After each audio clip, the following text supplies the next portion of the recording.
నమస్కారం అండి. నా పేరు శివ చౌహాన్. మంగ్లీ గారి బ్రదర్‌ని. గత 30 రోజులుగా ఏదైతే మా పైన ఆరోపణలు వస్తున్నాయో, దాని గురించి మాట్లాడడానికొచ్చిన ఈరోజు. ప్రతి సంవత్సరం సీతారాముల వారి కళ్యాణం గావచ్చు, ఏదైనా గూడా మేము కట్టించిన ఆంజనేయ స్వామి దేవాలయం ఏదైతే ఉందో, దాని పరంగా నేను ఎవ్రీ ఇయర్ 1 మంత్ ముందే వెళ్ళి నేను టెంపుల్స్ విజిట్ చేయడం జరుగుతది. నా ఇన్‌స్టాగ్రామ్ చూసుకుంటే మీరు గత 10 సంవత్సరాలుగా నా ఇన్‌స్టాగ్రామ్ లిస్ట్ మొత్తం గూడా దేవాదాయ టెంపుల్స్‌కి వాటికి మాత్రమే వెళ్తూ ఉంటా నేను. టెంపుల్స్‌కి ధనుష్కోటి, రామేశ్వరం అలాంటి టెంపుల్స్‌కే వెళ్తూ ఉండడం జరుగుతది. మీరు కావాల్సింటే చెక్ చేసుకోవచ్చు. అయితే ఈ ఏదైతే నా మీద ఆరోపణలొస్తున్నాయో, మా అక్క మీద, నా మీద ఆరోపణలొస్తున్నాయో, దాని గురించి చెప్పడానికొచ్చిన. ఈ ఫోటో గురించి చాలా మందికి చాలా డౌట్లు రకరకాలుగా వస్తున్నాయి. మా మీద నింద మోపడానికి చాలా కుట్ర పన్నుతున్నారు. అది ఎవరున్నారు దీని వెనకాల, ఏంటి అనేది ఇంతవరకు మాకు కూడా అర్థం కాని పరిస్థితిలో ఉన్నాం మేము.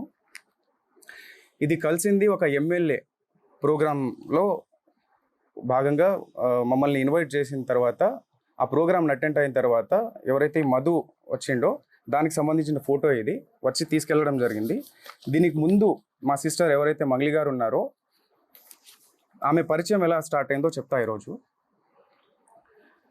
ఆమె ఏప్రిల్ ఎండింగ్‌లో ఒక తబలా రస ఒక పబ్ ఉందో ఆ పబ్‌లో ప్రోగ్రామ్ చేస్తుండగా ఈ హేమకాంత్ రెడ్డి సంబంధించిన వాళ్ళు ఎవరైతే మధు రామావత్ అండ్ మన అభిషేక్ అనే పర్సన్స్ ఇద్దరు వాళ్ళతో పాటు ఉన్న వాళ్ళిద్దరూ వచ్చి అక్కడిని అప్రోచ్ అవ్వడం జరిగింది. సో ఏదైతే తీజ్ ఫెస్టివల్ కోసం అని చెప్పేసి అప్రోచ్ అయ్యారు మాకు. నేను ఆ ప్రోగ్రామ్‌కి అటెండ్ అవ్వలేదు. మా అక్కకి మాత్రమే అప్రోచ్ అయ్యారు వీళ్ళు. సో తీజ్ ఫెస్టివల్ కోసం అని చెప్పేసి వాళ్ళు రావడంతోని, మా అక్కని అడగడంతోని నా నంబర్ ఇవ్వడం జరిగింది ఆమె. మా బ్రదర్ ఏదైనా కూడా మా బ్రదరే హ్యాండిల్ చేస్తాడు. మా బ్రదరే దీని గురించి మొత్తం మాట్లాడతాడు. ప్రోగ్రామ్స్ గురించి మొత్తం మా బ్రదర్‌కి కాంటాక్ట్ అవ్వండి అన్న విషయంలో నా నంబర్ ఇవ్వడం జరిగింది.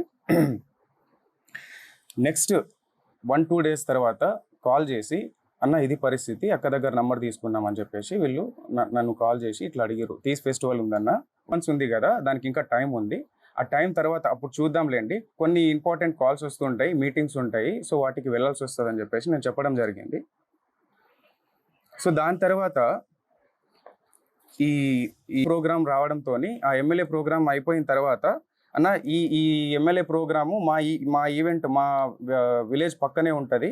సో ఆ విలేజ్ పక్కనే మా విలేజ్ ఉంది కాబట్టి మీ సారీ ఏదైతే ఆ ప్రోగ్రామ్ తర్వాత ఈయన వచ్చి మా దగ్గరకు వచ్చి, మా విలేజ్ పక్కనే ఉంటుందన్న, వచ్చి మా దగ్గర భోంచేసి వెళ్ళండి ప్లీజ్, దయచేసి రావాల్సిందిగా కోరుతున్నామని చెప్పేసి, అక్క అంటే మాకు చాలా అభిమానము, ఇష్టము, మా విలేజ్కి వస్తే బాగుంటుందని చెప్పేసి సో పిలిచి మమ్మల్ని ఇన్వైట్ చేసి వెళ్ళడం జరిగింది. ఎందుకు వెళ్ళామంటే, ఆ టైంలో చాలా ఓవర్ టైం అయిపోయింది, 12 అయిపోయింది. ఆ 12 తర్వాత ఈయన వచ్చి, నేను డిన్నర్ అరేంజ్ చేసిన రండి అని చెప్పేసి పిలవడంతో, మా కమ్యూనిటీ కదా అని చెప్పేసి ఆ ఉద్దేశంతో ప్రోగ్రామ్స్ ఉన్నాయని చెప్పి మమ్మల్ని పిలవడంతో మేము వెళ్ళడం జరిగింది. వెళ్తే అక్కడ, అక్క నీ ఫోటో, నేను కన్స్ట్రక్షన్లో ఉంది ఇల్లు, ఆ ఫోటో నేను తీసుకుంటాక గుర్తుగా ఈ ఇంటి ఓపెనింగ్కి నేను పిలుస్తా మిమ్మల్ని, ఈ ఇంటి ఓపెనింగ్కి మేము పిలుస్తా, అప్పటికి నేను ఫ్రేమ్ కట్టించుకుంటా అక్క మా ఇంట్లో, నాకు గుర్తుగా ఉంటుంది అని చెప్పేసి మేము డిన్నర్ చేసిన తర్వాత కింద దిగిన ఫోటో ఇది. మా టీం ఏదైతే ఉందో ఆ టీంతో సహా ఒక 15 మెంబర్స్ వరకు వెళ్ళినాం మేము. ఓకే, సో దీని తర్వాత ఇది అక్కడిది ఫోటో. ఈ ఈవెంట్ ఏదైతే జరిగిందో, ఈ వెంచర్ ఓపెనింగ్, ఇది వెంచర్ మేము రియల్ ఎస్టేట్ వెంచర్ ఇది చేస్తామని చెప్పేసి చేసిరు. దీని గురించి మాట్లాడాలి ఈరోజు నేను ఈ వెంచర్ ఆఫీస్కి ఓపెనింగ్కి ఎందుకు వెళ్ళడం జరిగిందంటే, నాకు కాల్ చేయడం జరిగింది, అన్న అక్కకి మేము ఇన్వైట్ చేద్దాం అనుకుంటున్నాము, మేము ఈ రియల్ ఎస్టేట్ ఆఫీస్ ఓపెనింగ్కి అక్కకి ఇన్వైట్ చేద్దాం అనుకుంటున్నాము, సో అక్క రావాలన్నా అని చెప్పేసి నన్ను పిలిచిరు, అంటే నాకు అప్రోచ్ అయ్యారు.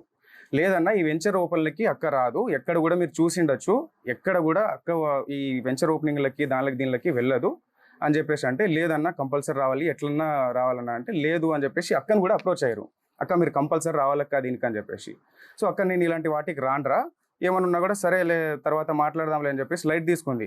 మళ్ళీ ఫాలోఅప్ చేసుకొని అక్క రావాలక్క రావాలక్క రావాలక్క అని చెప్పేసి జూన్ 9న ఇది జూన్ 9న చేసుకున్న ఒక ఈ ఆఫీస్ ఓపెనింగ్కి నన్ను ఇన్వైట్ చేయడం జరిగింది. అంటే నువ్వన్నా రా అన్న, మాకు కొంచెం హెల్ప్ఫుల్ ఉంటుంది, నా బిజినెస్కి కొంచెం గ్రోత్ ఉంటుంది, నువ్వు వస్తే నేను కొంచెం చెప్పుకుంటా అన్నట్టు నన్ను పిలవడం జరిగింది. ఆ రోజు నాకు ఫీవర్లో కూడా నేను కార్ పంపిస్తా అన్నా నీకు అని చెప్పేసి అంటే, నేను రాలేను నాకు ఫీవర్గా ఉందంటే నేను కార్ పంపిస్తా అన్నాడు. కార్ పంపించి నన్ను తీసుకెళ్ళి అక్కడ ఆఫీస్లో ఈ ఫోటోలు దిగడం జరిగింది. అక్కడ ఎవరెవరు ఉన్నారు, ఎక్కడి నుంచి వచ్చారు, వాళ్ళంతా ఏంటి అని చెప్పేసి నాకు తెలియదు. ఓన్లీ అది ఒక జిఎన్ఐ ఆఫీస్, ఏదో జిఎన్ ఆఫీస్ అని చెప్పేసి ఓపెనింగ్కి మాత్రమే పిలిచారు నన్ను జూన్ 9న. అక్కడ ఫొటోస్ దిగినాం, అంతా అయిపోయింది. దాని తర్వాత ఈవినింగ్ టైంలో నేను రిటర్న్ రావాలి అనుకొని, నాకు తొందరగా వెళ్ళాలి, నేను జూన్ 10న అక్క బర్త్డే ఉంది కాబట్టి రేపు నాకు బర్త్డే ఉంది అక్కది, ఆ పనులన్నీ నేను చూసుకోవాలా, పైగా నాకు ఫీవర్ ఉంది, నాకు చాలా ఇదిగా ఉంది, వెళ్ళాలి అంటే సరే అని చెప్పేసి ముగ్గురు వ్యక్తులతో నన్ను డ్రాప్ చేయడం జరిగింది. వీళ్ళు కూడా వచ్చారు ఆ రోజు జూన్ 9న నైట్ టైంలో. చాలా లేట్ అవ్వడం జరిగింది ఆ రోజు ఈవినింగ్, లాంగ్ కాబట్టి మేము ఉండే ఏరియా నుంచి వీళ్ళ ఏరియాకి, మల్లేపల్లి గ్రామానికి, సో ఈ ఆఫీస్కి. సో వీళ్ళు ఎవరైతే నా మీద ఈ పర్సన్ ఎవరైతే నా మీద మొన్న చెప్పడం జరిగింది, వీళ్ళు ఎవరో కూడా నాకు తెలియదు, జస్ట్ డ్రైవర్లుగా వచ్చిర్రు, వెనకాల నన్ను వదలడానికి వచ్చిర్రు. వీళ్ళు వచ్చి నా దగ్గర ఫోటో తీసుకున్న ఫోటో ఇది, మా ఇల్లు బ్యాక్గ్రౌండ్లో, ఇది మా ఇల్లు బ్యాక్గ్రౌండ్, ఇక్కడ ఆఫీస్, ఏదో బ్యాక్గ్రౌండ్లో ఒక ఆఫీస్ ఉంటుంది. సో ఇంటి దగ్గర దిగిన ఫోటోని ఈరోజు ఇన్ని లక్షలు ఇచ్చాము, అన్ని లక్షలు ఇచ్చాము అని చెప్పేసి అబద్ధాల ప్రచారం చేస్తున్నారు ఈరోజు. సో దయచేసి గమనించాలి మీరు, ఇది అక్కడ జరిగిన విషయం. దాని తర్వాత మేలో ఏదైతే ఎమ్మెల్యే ఫంక్షన్ తర్వాత మేలో మేము ఆ ఇంటికి వెళ్ళి వచ్చిన తర్వాత ఒక 10-15 డేస్ తర్వాత నాకు కాల్ చేసి, అన్న ఆఫీస్ ఓపెనింగ్ అని చెప్పేసి ఏదైతే చెప్పిండో ఆయన, ఆఫీస్ ఓపెనింగ్కి వెళ్ళడం జరిగింది నేను. ఓకే, ఆఫీస్ ఓపెనింగ్కి వెళ్ళక ముందే నాకు ఆఫీస్ వెంచర్ ఇట్లా మేము ఇది చేస్తున్నామన్నా, మాకు రియల్ ఎస్టేట్ ఆఫీస్ ఇట్లా పెట్టాలనుకుంటున్నాము, సిటీలో పెట్టాలనుకుంటున్నాము, సిటీలో ప్లస్ మేము మల్లేపల్లి దీంట్లో కూడా పెట్టాము, దానికి కంపల్సరీ అక్కని ఇన్వైట్ చేస్తామని చెప్పేసి ఏదైతే ఈ ఆఫీస్కి నన్ను ఇన్వైట్ చేసిరో దానికి ముందే విషయం ఎక్కడ, వీళ్ళ పరిచయం మాకు గట్టిగా ఏర్పడింది ఎక్కడ అంటే, ఈ ఆఫీస్కి ముందు నాతో మాట్లాడేటప్పుడు, అన్న ఆఫీస్ వెంచర్ ఓపెనింగ్ అని చెప్పేసి మేము ఆ సంబంధించిన ఈ ఏదైతే ఆఫీస్ ఉందో రియల్ ఎస్టేట్ ఆఫీసు, ఇదే ఆఫీసు హైదరాబాద్లో కూడా ఓపెన్ చేద్దాం అనుకుంటున్నామని చెప్పేసి ముందే చెప్పారు నాకు. దీనికి రావాలి మీ అక్క, లేదంటే అక్కడ హైదరాబాద్లో అన్న రావాలి అని చెప్పేసి అన్నారు. సో అలా అనడంతో నేను మా ఆఫీస్ ఏదైతే ఆఫీస్ పర్పస్ పెట్టుకుంటామన్న దాని మీద వాసవి అని చెప్పేసి మా ఫ్లాట్ ఉంటుంది, ఆ ఫ్లాట్ని అమ్మడానికి అని చెప్పేసి మేము ఎప్పటి నుంచో సేల్లో పెట్టినాం, అది 1 year బిఫోర్. సో వీళ్ళు ఏంటి ఆఫీస్ పర్పస్ మాకు కావాలి అని చెప్పేసి వెతుకుతున్నారు కదా అన్న ఉద్దేశంతో మేము ఒకసారి ఫ్లాట్ చూడండి, మీకు నచ్చితే తీసుకోండి అని చెప్పడం జరిగింది. ఓకే, సో దాని తర్వాత చూస్తామన్నా అని చెప్పేసి వచ్చి విజిట్ చేసిన తర్వాత మే 25th 26th మే 25th వీళ్ళు ఎమ్మెల్యే పార్టీ తర్వాత వీళ్ళు వచ్చి నన్ను అప్రోచ్ అయ్యి ఇది అన్న పరిస్థితి అని చెప్పేసి మాట్లాడడం జరిగింది. ఫ్లాట్ చూపించిన తర్వాత చూసుకున్న తర్వాత మాకు నచ్చిందన్న తీసుకుంటామని చెప్పేసి ఆ రోజు మే 25th కావచ్చు 6th కావచ్చు, డేట్ ప్రాపర్గా తెలియదు నాకు. సో ఆ టైంలో వీళ్ళు వచ్చి మీ ఫ్లాట్ తీసుకుంటామని చెప్పేసి సమ్ అమౌంట్ అడ్వాన్స్గా మాకు పంపించడం జరిగింది. అక్కడ జరిగిన ఏదైతే అటాచ్మెంట్ మా ఫ్లాట్ సేల్ చేయాలని చెప్పేసి మేము అనుకున్న దాని తర్వాతనే ఈ అటాచ్మెంట్ నాకు మధుకి ఏర్పడింది. అక్కకి ఎలాంటి సంబంధం లేదు, అక్క ఫోటో ఒకటి మాత్రమే ఉంటుంది, అది కూడా ఇక్కడ బర్త్డే ఫంక్షన్లో కూడా కలవలేదు, తర్వాత ఏదో. ఓకే, సో ఆ వాసవి ఏదైతే ఉందో ఆ వాసవిలో ఉన్న అగ్రిమెంట్ పరంగా మాత్రమే మాకు పరిచయం, అంతవరకు మాత్రమే. వీళ్ళు జూన్ 9న వాళ్ళ ఆఫీస్కి వెళ్ళి రిటర్న్ అయిన తర్వాత జూన్ 10th నేను కూడా వస్తా అన్నా అంటే సర్లే అన్న చూద్దాంలే అని చెప్పేసి చెప్పడం జరిగింది. జూన్ 10th ఏదైతే బర్త్డే పార్టీలో వాళ్ళు కనిపించారో ఆ విజువల్స్ అది కూడా 12 o'clock వచ్చిరు వాళ్ళు. 12 o'clock వచ్చిన తర్వాత ఎస్ఓటీ ఎవరైతే వచ్చారో దాని తర్వాత వాళ్ళు వెళ్ళిపోయారు, కలవలేదు, ఫోటోలు కూడా తీసుకోలేదు ఆ రోజు అయితే. ఆ కేసులలో ఆ ఎఫ్ఐఆర్ ఫైల్ అయిన దాంట్లో మా పేర్లు నా పేరు కావచ్చు, మా అక్క పేరు కావచ్చు, ఎక్కడ కూడా మా పేర్లు లేవు. మేము ఎక్కడ తప్పు చేసినట్టు మీరు ఎక్కడైనా నిరూపించండి, మేము కంపల్సరీగా ఎక్కడైనా రావడానికి సిద్ధంగా ఉన్నాం. బాధితుల పక్షాన మేము నిలబడడానికి సిద్ధంగా ఉన్నాము. కంపల్సరీగా ఇదైతే గట్టిగా చెప్తా. ఆ ఆంజనేయ స్వామి మీద ఒట్టేసి చెప్తున్నా, మా బంజారా కుల దైవమైనటువంటి సేవాలాల్ సాక్షిగా చెప్తున్నా, తుల్జా భవాని మా అమ్మవారు, తుల్జా భవాని అమ్మవారి పైన అమ్మవారి పైన ఒట్టేసి చెప్తున్నా, మాకు ఈ మైక్రో ఫైనాన్స్ స్కామ్కి ఎటువంటి సంబంధం లేదు. దయచేసి గమనించగలరని చెప్పేసి కోరుకుంటున్నా. అండ్ ఇంకో విషయం ఏంటంటే, బండి శివ అనే వ్యక్తి వేరు, శివా చౌహాన్ అనే వ్యక్తి వేరు. శివా చౌహాన్ నేను. ఈ బండి శివ అనే పేరుని తీసుకొచ్చి శివా చౌహాన్ అని చెప్పేసి మొత్తం ఈ ట్రోల్స్ ఎందుకు జరుగుతున్నాయో మాకు అర్థం కావట్లేదు. ప్రతి వీడియో పోయినా మా అక్క ఫోటో పెట్టి ఇది చేస్తున్నారు. ప్రధాన నిందితున్న నేనని చెప్పేసి వచ్చిన ఆరోపణ ఏదైతే ఉందో ఈరోజు మంగ్లీ పైన అటాక్గా మారిపోయింది. దీని వెనకాల ఎవరున్నారు ఏంటి అని చెప్పేసి వాస్తవాలు ముందు అది తెలియాల్సిన విషయం. అది డిపార్ట్మెంట్ ముందు పెడుతుంది. ప్రతి ఒక్కరిని శిక్షించాలి, బాధితులకి న్యాయం జరగాలని చెప్పేసి కోరుకుంటున్నాను.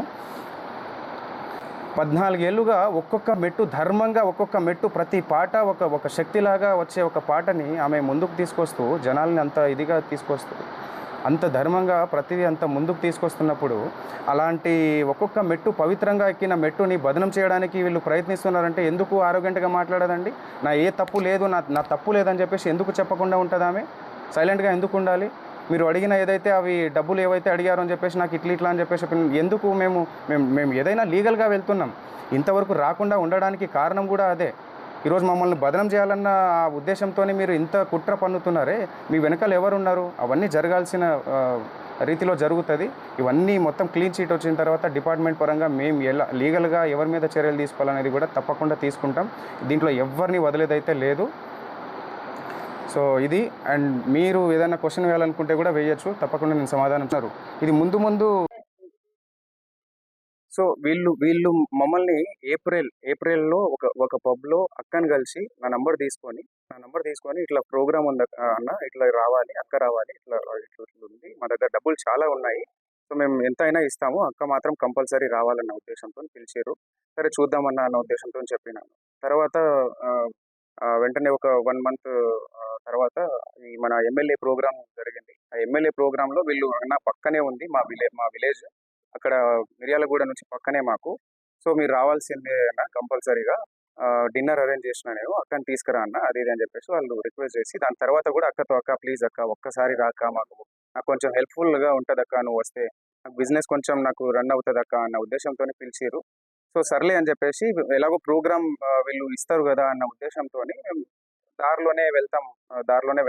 అక్క ఆ దారి నుంచి ఇట్లా ఆ దారిలో వెళ్ళే దారిలోనే మా ఇల్లు ఉంటుంది. సో ఆ ఇల్లు ఏదైతే ఉందో అది కన్స్ట్రక్షన్లో ఉంది కాబట్టి అది వెళ్ళడం జరిగింది. మేము డిన్నర్ అని చెప్పేసి చెప్పిండు కదా అని మా టీంతో వెళ్ళాం. మా టీంతో వెళ్ళి మేము డిన్నర్ చేసాం. అక్కడ అందరు చేసి కింద వచ్చిన తర్వాత అక్క గుర్తుగా ఉంటుంది అన్న ఉద్దేశంతో ఒక ఫోటో దిగిరు వాళ్ళు.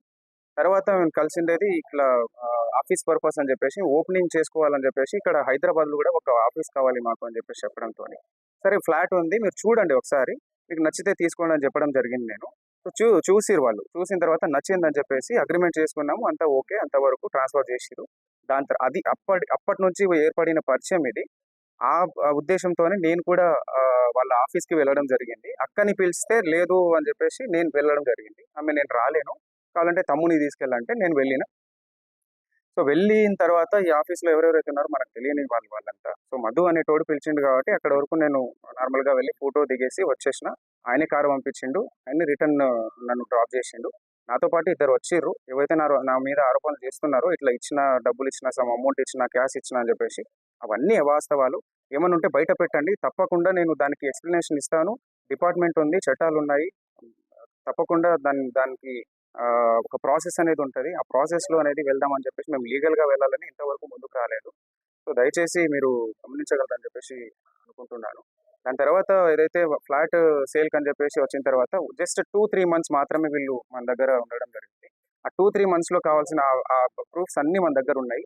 రెంట్ ఉంటా అని చెప్పేసి ఆ కీస్ ఏదైతే ఉందో రెంట్ ఉంటాం, కావాలంటే రెంట్ డబ్బులు ఇస్తానక్క, కొన్ని మీటింగ్స్ పర్పస్ అని చెప్పేసి మాకు ఉంటుంది, మీటింగ్స్ ఉన్నాయి. ఆ మీటింగ్స్కి కొంతమంది వస్తూ ఉంటారు. సో నాకు కీస్ కావాలని చెప్పేసి కీస్ తీసుకోవడం జరిగింది. రెంట్ కూడా ఆయన నాకు రెంట్ పే చేస్తాను అని చెప్పేసి కూడా చెప్పడం జరిగింది. దానికి సంబంధించి అన్ని మాకు ప్రూఫ్స్ ఉన్నాయి. తప్పకుండా మేము మా పైన వెరిఫికేషన్ వచ్చినప్పుడు మేము తప్పకుండా దాన్ని ఎక్స్‌ప్లనేషన్ ఇచ్చుకుంటాము.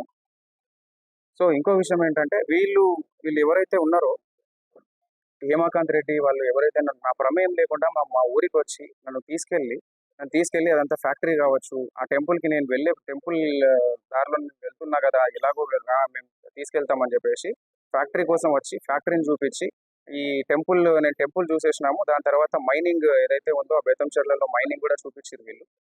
సో, దాంతో ఫోటో తీసుకున్నారు వాళ్ళు. వీళ్ళు మా మా పేర్లు కూడా ఎక్కడ వాడి డబ్బులు తీసుకున్నది కూడా మీరు రమాకాంత్ రెడ్డి చెప్పినట్టుగా ఎక్కడ కూడా తీసుకున్నట్టు లేదు. అంటే వాళ్ళకి ముందే మేము డబ్బులు ఇచ్చేసినాం అంటుర్రు. సో, వాళ్ళ ముందే డబ్బులు ఇచ్చేసినాం అన్నప్పుడు మా పేర్లు చెప్పి ఎక్కడ వసూలు చేశారు?